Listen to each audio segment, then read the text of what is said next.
the story of Yusuf alayhi salam. Yusuf alayhi salam, when he came out of prison, as a result of interpreting dreams. And when he was brought before the king, not only did he establish his innocence, he actually presented his resume.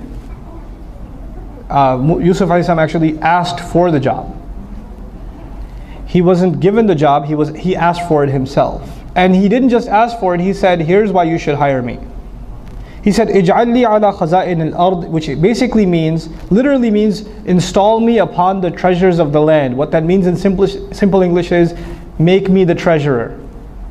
I would like to be the treasury secretary of Egypt. And here's why. Inni hafidhun alim. First of all, I'll guard this duty. I'll take it seriously. I won't sleep on the job. I won't have lame duck sessions in my Congress. I'm going to be on the job, I'll take care of it. I'll be honest about it. And I know what I'm doing. Alim. Because the guys around you are a bunch of idiots. They're going to destroy this problem, and it's going to create a fiscal crisis, and people are going to die.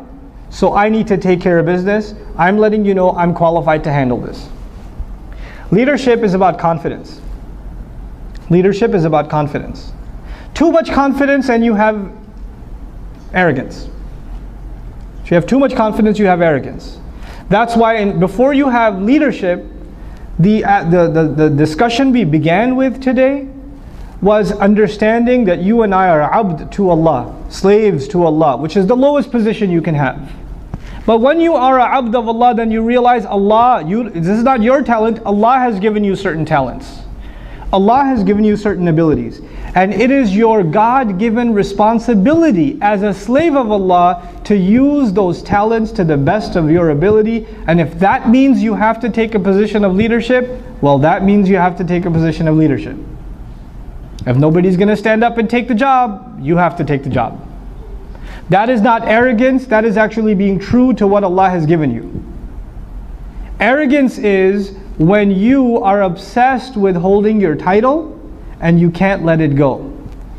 The motivation Yusuf alayhi salam has for leadership is because it's going to save lives, not because he likes Treasury Secretary, Minister of Treasuries. He doesn't like the title. He wants to save lives. That's true leadership. Leadership not for its own sake, for the sake of providing a service. If you truly believe you have something to offer in leadership, go for it. And some of you, Allah has created you natural born leaders. Kids cut class when you cut class in school. You're a leader. You know, people go to the restaurant that you suggest. They don't go to any other restaurant. You're a leader. Allah has given you that naturally. You have a personality, it's charismatic, people listen to you, they do what you say. You have an influence over the opinions of others. You are a leader. And some of you are not leaders. Some of you are extremely good followers. You guys are machines. Amazing. And you know what? You should acknowledge that, accept that as a gift from Allah, because the world doesn't just work on leaders. The world needs good followers. Some of you are neither leaders nor followers. Those of you need a lot of istighfar. So you'll find yourself. Okay? Because you need to do something. You need to fit somewhere. You know? But now that basically the two qualities that Yusuf alayhi salam describes of himself that justify his leadership role are hafidh and alim. You will guard that responsibility. You will take care of it seriously. It is something you will protect.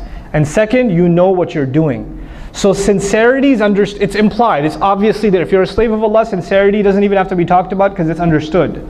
That's the foundation anyway for all actions.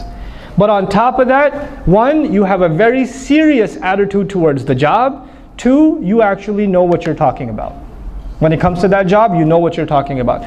So religious fervor, you're extremely religious, you're extremely righteous, you're extremely pious, you're a hafidh of Quran. That doesn't mean you're a leader. That does not mean you're a leader. You're an extreme zahid, you make dua for hours and hours and hours and hours. That does not mean you're a leader. Because leadership requires one, seriousness with the job, and two, knowledge of the job.